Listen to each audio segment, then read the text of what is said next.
दिग्वासा channel प्रस्तुत करता है समय सार वाचना।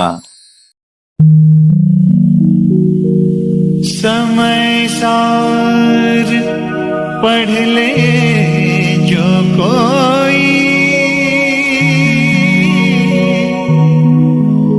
ताहि तनाव कभी नहीं होई।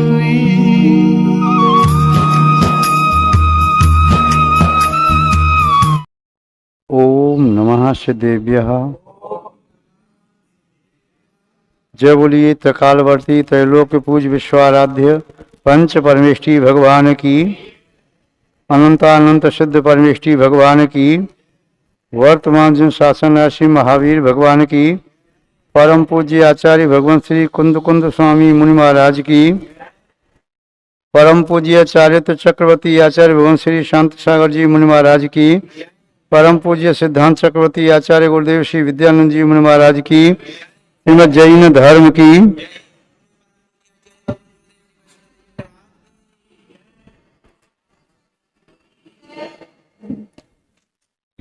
जैनम जयतु शासनम विश्व कल्याण कारकम। उपस्थित धर्म स्नेही सत श्रद्धालु, भव्य वर पुंडरीक पुण्यात्मा महान भाव, यहाँ पर आचार्य भगवान कुंद कुंद स्वामी द्वारा विरचित समय सार ग्रंथ की वाचना चल रही है, जिसमें आचार्य महोदय जीव को मिथ्यात्व से विलग करने के लिए गाथा सूत्र संबोधन के लिए दे रहे हैं। लगता है कि बार बार एक ही बात को कह रहे हैं, एक बार कह दिया पर्याप्त है, किंतु एक बार कहना पर्याप्त नहीं है। घर में भी बालक गलती करता है, उसे एक बार नहीं कई बार समझाते हैं। घर में नई बहू आती है, उसे इस कुल की मान मर्यादा का कुछ भी ज्ञान नहीं है। संभव से कई बार गलतियां होती होंगी। उसकी सासू मां उसे बार बार समझाती, बेटा ऐसा नहीं करना है। और जो सुलक्षण सुसंस्कार कन्या होती है, वे अनेक बार समझाने पर भी बुरा नहीं मानती। कहती है, मां मैं आगे से ऐसी गलती नहीं करूंगी और मैं अच्छे से काम करूंगी। बार बार समझाना पड़ता है। किसी व्यक्ति को कोई रोग हो गया तो रोग हो जाने पर एक बार दवाई देने से रोग शांत नहीं हो जाता। उस औषधि का सेवन बार बार करना पड़ता है। एक बार, दो बार, तीन बार, चार बार, 10 बार, अनेक बार करना पड़ता है।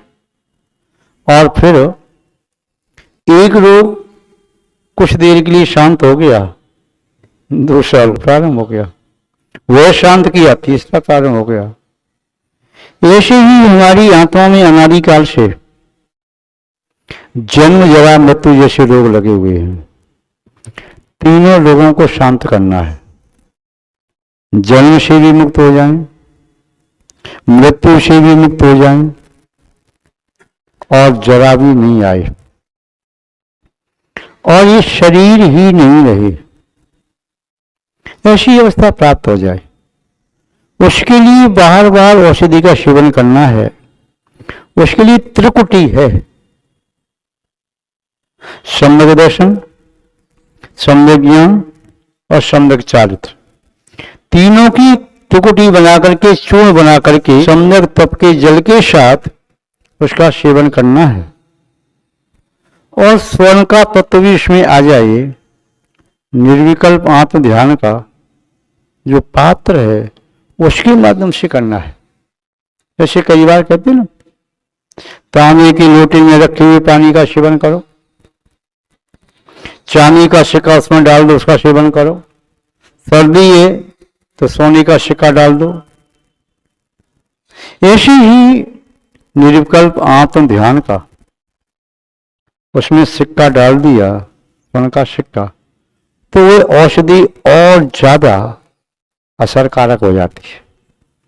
ये औषधि का सेवन एक दिन नहीं करना है, कई दिन करना है, कई बार करना है, क्योंकि अनादिकाल के संस्कारों को एक बार में तोड़ पाना शक्य नहीं है। जैसे कोई बालक इंग्लिश मीडियम में पढ़ता है, उसे गिनती याद हुई किंतु इंग्लिश में याद कर ली उसने, 1 2 3 4 5 6 7 8 9 10 11 ताई पढ़ लिया। अब उसे हिंदी वाली गिनती याद कराई, जब 8वीं में आ गया तब 1 2 3 4 5 6 7 8 9 10 या और आगे पढ़ता है। जब उसे हिंदी वाली गिनती बुलवाई जाती है तो बीच में मिस हो जाता है कि लिख करके पूछो, तो तत्काल में हिंदी वाला नहीं बोल पाता, इंग्लिश का नंबर पहले बोल जाता है। 69 लिखा, कितना है सोचेगा, ऐसे तो याद आ रहा है 69 है, परंतु हिंदी में याद नहीं आ रहा अभी। या 79 लिखा, 79 याद नहीं आ रहा, ऐसे याद आ रहा है ये 79 है या 89 है या 67 है 68 है या 73, कोई भी है। तो उसे इंग्लिश मीडियम में पढ़ाई करने के कारण वह संस्कार ज्यादा दृढ़ हो गए। जो हिंदी मीडियम से पढ़ा है उसे हिंदी वाली गिनती अच्छे से याद है, उसके लिए पूछा है कितना लिखा है, तो हिंदी में जल्दी बोलेगा, इंग्लिश में नहीं बोल पाएगा। जो गांव देहात की भाषा बोलता है, ऑफिस में जाकर के वह अच्छी भाषा बोलता है, किंतु जैसे उसे गांव का, अपने देश का, प्रांत का व्यक्ति दिखाई दे जाएगा तो वही भाषा जागृत हो जाएगी। और तो और कई बार ऑफिस में बैठ करके भी उसके मुख से वे शब्द निकल आते हैं जिन शब्दों को घर में बोलता है। क्यों? उनका अभ्यास ज्यादा है। यहाँ तो 2 घंटे 3 घंटे बोलता है, किंतु यहाँ घर में 18 घंटे 20 घंटे 16 घंटे बोलता है, और बचपन से बोली है वही सुनी है तो वही बार बार आता है। ऐसे ही हमारी आत्मा में अनादिकाल से मिथ्यात्व के, अज्ञान के, असंयम के संस्कार पड़े हुए हैं, और मिथ्यात्व के संस्कारों को तोड़ने के लिए एक बार नहीं बार बार कोशिश करनी होती है। किसी चट्टान को तोड़ना हो तो हथौड़े की एक चोट से चट्टान नहीं टूटती, सैकड़ों हजारों चोट मारनी होती है। किसी सांकल को तोड़ना हो तो सांकल को तोड़ने के लिए एक चोट पर्याप्त नहीं है, हजारों चोट मारनी पड़ती है। और वो चोट भी ऐसा मजबूत हथौड़ा हो, लोहे को अनेक बार तपाया हो, अनेक बार पीट पीट के मजबूत किया हो, वो हथौड़ा ही सांकल को तोड़ सकता है, मजबूत सांकल को।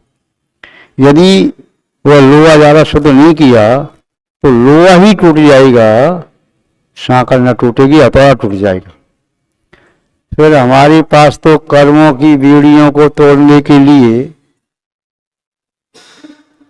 कौन सा हथौड़ा है? थर्माकोल का हथौड़ा। और ये आपका कार्टन होता है, कार्टून पुट्ठा कागज का, उसकी छेनी बना दी, दोनों को काला कर दिया। दूर से देखने पर तो लग रहा है लोहे की है, किंतु उस कागज की छेनी बना करके थर्माकोल की हथौड़े से मजबूत लोहे की सांकलों को तोड़ोगे, क्या तोड़ पाओगे? अनेक बार तोड़ने पर भी सांकल न टूटेगी, हथौड़ी और छेनी टूट जाएंगे। ऐसे ही हमारा पुरुषार्थ मिथ्यात्व को तोड़ने के लिए कागज की छेनी और थर्माकोल की हथौड़ी की तरह से है, इसलिए हमारा मन उब जाता है। धर्म ध्यान से ही मन डूब जाता है। धर्म ध्यान में मन को डूबना चाहिए, किंतु मन धर्म ध्यान से ऊब जाता है।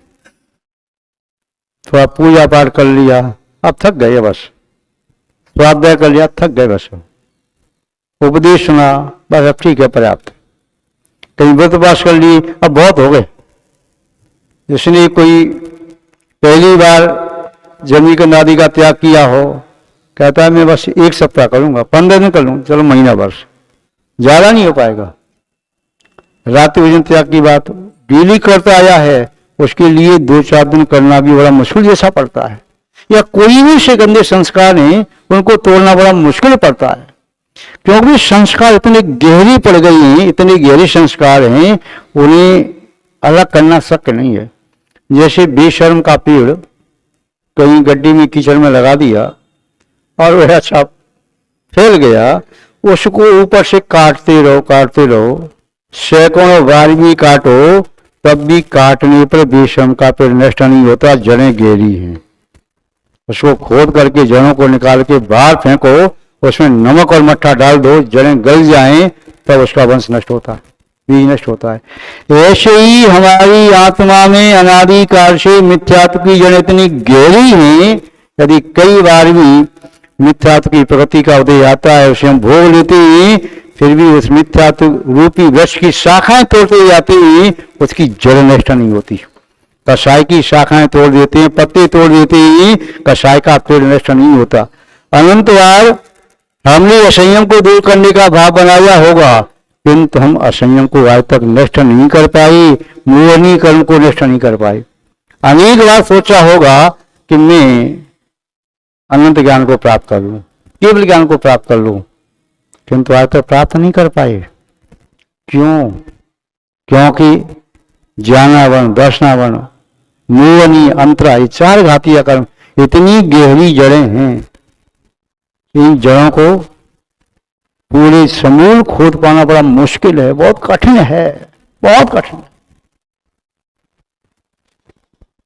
जिस व्यक्ति का धर्म में मन नहीं लगता ना, उसी धर्म की बात जाकर के कहो, वो कहेगा भैया क्षमा कर, तू जा अपना धर्म दान कर, मुझे न समझा। मंदिर चलो, भैया ये पागलपन मुझे मत सिखा, तो जाना तो जा, मैं नहीं जाऊंगा। जिस समय आपका मन धर्म में नहीं लगता था, धर्म के प्रति रुचि श्रद्धा नहीं थी, मंदिर नहीं आते थे, दर्शन नहीं करते थे, पूजा नहीं करते थे, जब तक आहार नहीं दिया था, स्वाध्याय नहीं किया था, प्रवचन नहीं सुना था, तब तक धर्म से दूर भागते थे। धर्म का शब्द सुनना ही आपके लिए उसमें गुनाह था। भाई मैं धर्म नहीं सुन सकता, कान में उंगली डाल के बैठ, भाई तू यहां से जा, तेरा पागलपन अपने पास रख। उस समय आपको धर्मात्मा व्यक्ति पागल दिखाई देता था, आज जो धर्म से दूर है वो आपको पागल दिखाई देता है। पहले लगता था ये पागल है, इनके पास कुछ काम धाम तो है नहीं, बस धर्म की बात कह रही है, धर्म की बात कह रही है। हमारे पास तो बहुत काम है, घर का काम करना, दुकान का काम करना, फैक्ट्री का काम करना, कितने सारे काम करना, रिश्तेदारी में जाना, यहाँ जाना, वहां जाना। अब लगता है ये धर्म में डूब गया, सब पागलपन है। भाई यदि कोई व्यक्ति आकर के 5 मिनट बैठ के आलतू फालतू चर्चा करी तो ऐसा कहते कब चला जाए, ये कब जाए।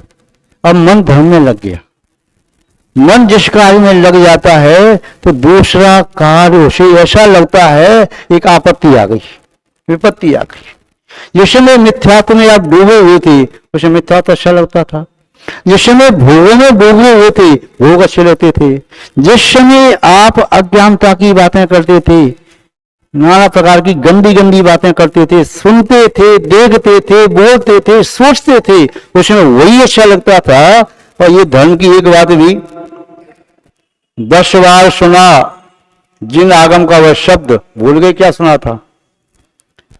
स्यादवाद को 10 बार नहीं 100 बार सुना, याद ही नहीं हुआ।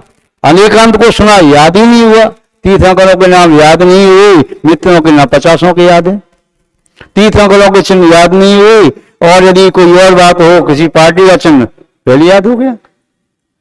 तीर्थंकर के माता पिता के नाम याद नहीं है, कौन व्यक्ति के नाम पे माता पिता के नाम याद है। एक्टर्स या लीडर्स कोई भी उनका चेहरा, उनका हाव भाव, उनकी रुचि कहाँ है, क्या हो, ये सब चीज याद हो जाती है। उसमें इंटरेस्ट है आपका।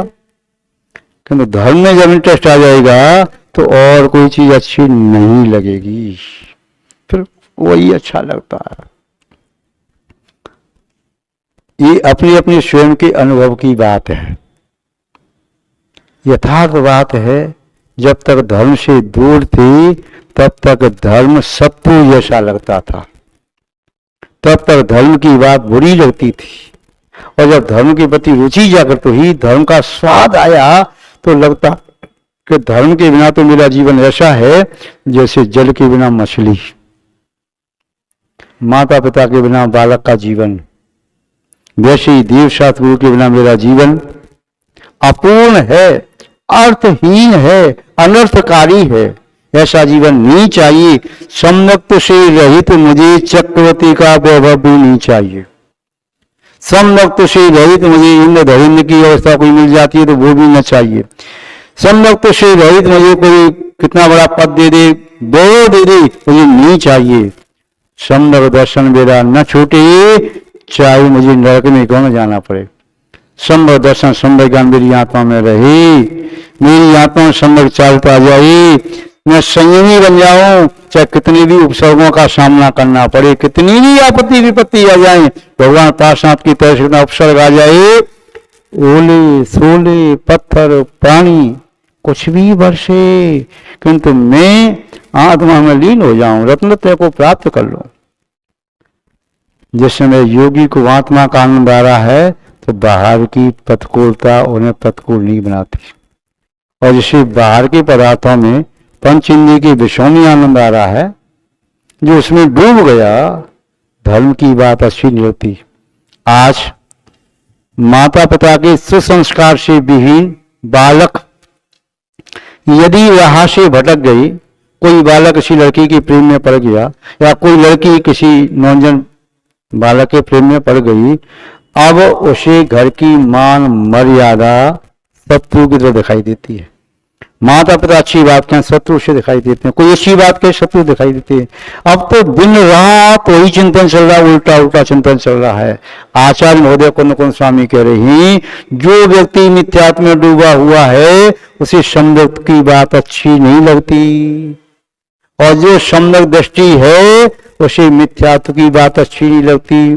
को देव, को शास्त्र, को गुरु, पंच इंद्रिय के विषय पोषक वार्ताएं, कषायों का उद्रेक करने वाली वे शब्द, पाप में डुबाने वाली विक्रियाएं अब उसे अच्छी नहीं लगती। किंतु वह मिथ्यात्व का अमल छूटे कैसे। कपड़ा काले रंग से रंग गया, अब खूब धोया पानी से नहीं साफ हुआ, गर्म पानी से धोया नहीं साफ हुआ, मुगरिया से कूट कूट के धोया नहीं साफ हुआ, सावन सोडा लगाया तभी साफ नहीं हुआ, कपड़ा फट रहा है। अब भी जीव का मिथ्यात्व उसी तरह से कपड़ा फट जाए, कालिमा दूर नहीं होती। भव्य जीव का मिथ्यात्व ऐसा है कि वह प्रयास करने पर कालिमा मिथ्या दूर हो सकता है, दृढ़ता उसमें आ सकती है। मिथ्यात्व अज्ञान असंयम को दूर किया जा सकता है। आचार्य कुंद स्वामी आसन भव्य जीवों को बार बार संबोधन दे रहे हैं। आप कहेंगे कि महाराज तुम्हारे पीछे पड़ गए। भाई, उनके अंदर की करुणा है, वे आपको संसार से निकालना चाहते हैं, दलदल में फंस गए निकालना चाहते हैं। यदि छोटा बालक अज्ञानतावश दीपक की ज्योति को अच्छा मानता है, सुंदर दिखाई देती है, और जाकर के दीपक की ज्योति को मुट्ठी में पकड़ करके मुंह देना चाहता है, तो हाथ जल जाता है, तो बस फिर रोता है, फड़फड़ाता है। ऐसे ही मिथ्यात्व का फल जब देख लिया, सम्मत का स्वाद लेने के उपरांत मिथ्यात्व का स्वाद लिया, तो रहता है भगवान अब मिथ्यात्व में न डूब। एक बार मिश्री खा करके फिर नमक का स्वाद लिया जाता है। मीठा पानी हो, शीतल हो, सुगंधित हो, आरोग्यवर्धक हो, ऐसा पानी एक बार पी लिया तो फिर अब गंदे पानी को, गर्म पानी को, खारी पानी को कौन पिएगा। क्षीर सागर का जल पी करके लवर समुद्र का खारा पानी कौन पीना चाहेगा।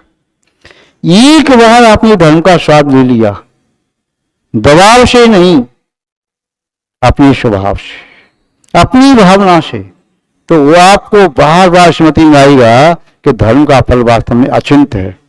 मुझे उसी धर्म की सेवा करनी है, उसी धर्म का सेवन करना है।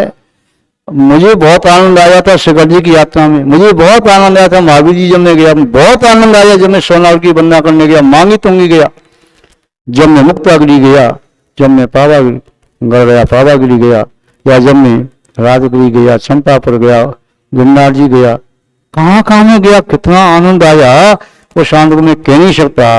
अब पुणे भी मन करता है एक बार द्वारा दर्शन मिल जाए। यहाँ बैठी बैठी भावना भा रही जिससे आनंद ले लिया। और जो व्यक्ति व्यसनी है, पियक्कड़ है, जुआरी है, ठंडा मांस आदि गंदी वस्तुओं का सेवन करता है, चोरी करता है, कुछ और गंदे कार्य करता है, उसे कितना भी समझाओ छूट करके वही जाएगा। नहीं पहुंच पा रहा है तो बैठे बैठे उसी असुर का चिंतन करेगा। एक व्यक्ति कत्ल खाने में कसाई का काम करता था, हत्या का था, पशुओं की हत्या करता था। उसके मित्र ने उससे कहा भैया ये बहुत बड़ा पाप है, मत कर तू, नहीं तो नरक में जाएगा, बहुत दुख होगा। बहुत मना किया, नहीं माना। उसने कहा चल मेरे साथ चल। वो साथ गया। बोले ये बता तू छोड़ेगा का नहीं छोड़ेगा? बोले तू कुछ भी कर ले, मैं मर जाऊंगा परंतु मैं इस पाप को छोड़ूंगा ही नहीं। पाप पुण्य क्या है, मुझे उसमें आनंद आता है। उसने कहा देख तू छोड़ देगा। उसने चलते चलते रास्ते में धक्का दिया तो कुएं में गिर पड़ा। जो कसाई था कुएं में गिरा दिया उसे कुएं में। सुबह से शाम तक पड़ा रहा, ऊपर से उसने रोटी डाल दी, खा ली। उसको निकाला उस कुएं में से, बाहर निकाल लिया। बता आए तो तूने छोड़ दिया, कोई जीव हिंसा तो नहीं की? बोले तो तू कह रहा जीव हिंसा नहीं की, मैंने तो अपना काम पूरा किया। क्या किया? कुएं में गीली मिट्टी थी, उस गीली मिट्टी से भैंसा बनाई, बकरा बनाए, सब कुछ बनाई। एक लकड़ी मिल गई थी और लेकर के ये मान करके मेरी कटारी है, ये सामने करें खच खच में तो काटता जा रहा था। वहां पर भी पाप कर रहा है। जो आयो जी काम को उसे और न होए। यदि पापी जीव है वह पाप में मस्त है, और जो पुण्यात्मा है, महात्मा है, परमा संत है, साधु है, सज्जन पुरुष है, वो बुरे काम नहीं करता, अच्छे काम ही करता था। बिना अच्छे काम की से चैन नहीं पड़ता। आचार्य कुंद कुंद स्वामी जिन्होंने आत्मा का अनुभव किया है, ये चाहते हैं ये सब भविष्य के परमात्मा हैं, ये सब भविष्य के परमात्मा या संभव जीव हैं। यदि आज मिथ्यात्व में पड़ी है कोई बात नहीं, यदि मेरी उंगली का सहारा लेकर के यदि चलते मोक्ष मार्ग में मैं सहारा दे सकता हूं। यदि गड्ढे में से निकलना चाहते हैं तो मैं अपनी जिन वचन रूपी रस्सी डाल करके मिथ्यात्व के गड्ढे में से निकालना चाहता हूं। आचार्य कुंद कुंद स्वामी कितनी प्रकार से समझा रही है, कितनी प्रकार से समझा रही है। जीव मिथ्यात्व, अजीव मिथ्यात्व, आज सबका कथन किया, कहीं कुछ कथन किया, कर्ता कर्मधिकार बताया। ये की उपयोग है, मेरा प्रयोजन है इन प्राणियों को भवकूप से निकालना। तीर्थंकर कौन बनता है? दर्शन शुद्धि आदि 16 कारण भावना भाते हैं, वे तीर्थंकर बनते हैं। किंतु 16 कारण भावना में पहली भावना दर्शन शुद्धि परम आवश्यक है। और दर्शन शुद्धि का आशय है जिसके जीवन में ऐसी दया हो संकलित स्तंभ कि संसार के प्राणी मात्र का कल्याण में कैसे करूं, इतने दया के परिणाम हो जाएं, ऐसा जीव तीर्थंकर प्रतिज्ञा बंद करता है। मैं संसार के सब प्राणियों का कल्याण करता। जैसी माँ की करुणा होती है, माँ की ममता होती है, ऐसा जब चित्त होता है उस महापुरुष का, वही तीर्थंकर प्रतिज्ञा बंद करता है। आचार्य भगवान कुंद कुंद स्वामी किस करुणा बुद्धि से हमें संबोधन दे रहे हैं, कैसे छोड़ना चाहते मिथ्यात्व से। जो बात कल परसों देखी थी, लगभग उसी बात को शब्द चेंज किए हैं, उसी बात को आज पुण्य आगे कहते हैं। एवं पराणि बहुवानि अपयम कुलदि मंदबोधि अपारम अव्य परम कलिदि अन्नान भावीरम। एवं इस प्रकार से पराणी पर परम परि पराणी, नपुंसकलिंग में, बहुवचन में, पराणी दब्बाणी, ये जो परद्रव्य हैं, प्राकृत भाषा में एक वचन बहुवचन होता है, द्विवचन नहीं होता। संस्कृत में 1 2 3 एक वचन द्विवचन बहुवचन तीनों होते हैं। तो एवं पराणी प्राकृत भाषा है, तो एवं इस प्रकार से पराणी बहुत सारे परद्रव्य हैं। दब्बाणी अपयम कुरदी, इन परद्रव्यों को अपनी आत्ममय जो मानता है मंद बुद्धि अज्ञानी, ज्ञान वर्ण कर्म के उदय से, मिथ्यात्व के उदय से पर वस्तुओं को अपना मानता है, पर वस्तुओं का अनुभव करता है, पर वस्तुओं में आत्मबुद्धि स्थापित करता है, ऐसा वह मंद बुद्धि मिथ्यादृष्टि अज्ञानी।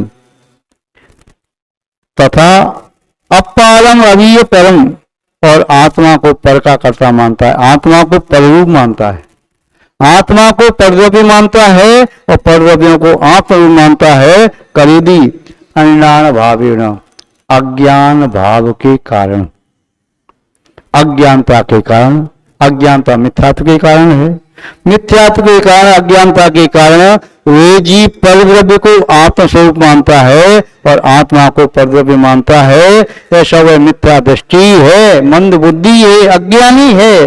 अरे भाई अब तो उस अज्ञानता को छोड़ो, अरे भाई अब तो उस मिथ्यात्व को छोड़ो, अब तो मिथ्या धारणाओं को मान्यताओं को छोड़ो।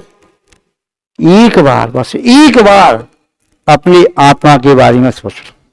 आचार्य हेमचंद स्वामी ने कहा, भाई मेरी बात एक बार मेरी बात मान ले। अपने शरीर को 6 महीने के लिए पड़ोसी मान ले। ये मान ली मेरा पड़ोसी है, मैं नहीं हूं। ये शरीर अलग है, झोंपड़ी अलग है, झोंपड़ी में रहने वाला व्यक्ति अलग है। केला अलग है, उसका अंदर का गूदा छिलका अलग है। बादाम अलग है, उसके बीज अलग है। नारियल का गोला अलग है, उसका बकल अलग है। ऐसे ही अपने शरीर को अलग खोल मान ले भाई, अपनी आत्मा को समझ ले। ये तेरी आत्मा नहीं है, ये कभी भी आत्मा नहीं हो सकती। आत्मा ही आत्मा है, अन्य कोई परद्रव्य आत्मा नहीं है। एक बार तो इसको स्वीकार कर ले, एक बार स्वीकार कर लेगा और कहीं एक बार आपको आत्मा का आनंद आ गया, स्वाद आ गया, तो पर पदार्थों का सेवन करने का भाव तीव्र होने लगेगा। बस तेरी गति उधर हो जाएगी। आचार्य कुंदकों स्वामी ने यह मिथ्यात्व को छुड़ाने के लिए कहा कि परद्रव्य कभी आत्मस्वरूप नहीं है और आत्मद्रव्य कभी परद्रव्य स्वरूप नहीं है, न था, न है, न होगा। इसी प्रकार की आशावादी कई गाथें आचार्य मोदी ने कही हैं। आज इस गाथा के माध्यम से उन्होंने वह भाव प्रकट किया है। पूज्य आचार्य श्री विद्यासागर जी महाराज ने इस काव्य का जो पद्यानुवाद किया उन्होंने इस प्रकार से किया है। ज्ञान से भ्रमित हो पर को निजात्मा, शोधात्म को परमयी करता दुरात्मा, घोरांधकार और घनी निशान, औचित्य पैर पड़ते उल्टी दिशा में। अज्ञानता के कारण, अंधकार के कारण इस जीव के पैर उल्टी दिशा में जा रहे हैं।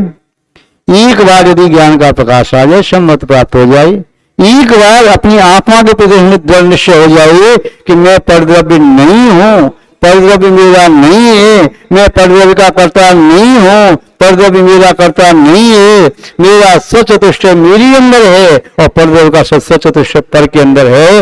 वह परद्रव्य मेरे रूप नहीं है, मैं पर रूप नहीं है। एक बार ये आत्मा में से आ जाए, केवल मुख से नहीं, खैर मुंह से ही बार बार कहोगे कि मैं आत्मा नहीं है, शरीर अलग है, आत्मा अलग है। यदि चर्चा में भी लाओगे तो चर्चा का विषय चिंतन में आएगा और चिंतन में आएगा तो फिर चर्या में भी आ जाएगा और चर्या में आ जाएगा तो ये आत्मा आज नहीं तो कल परमात्मा बन जाएगा। इसलिए उस मिथ्यात्वादी दुर्भावों को, कुभावों को छोड़ करके सम्यक्तवादी भावों को प्राप्त करो।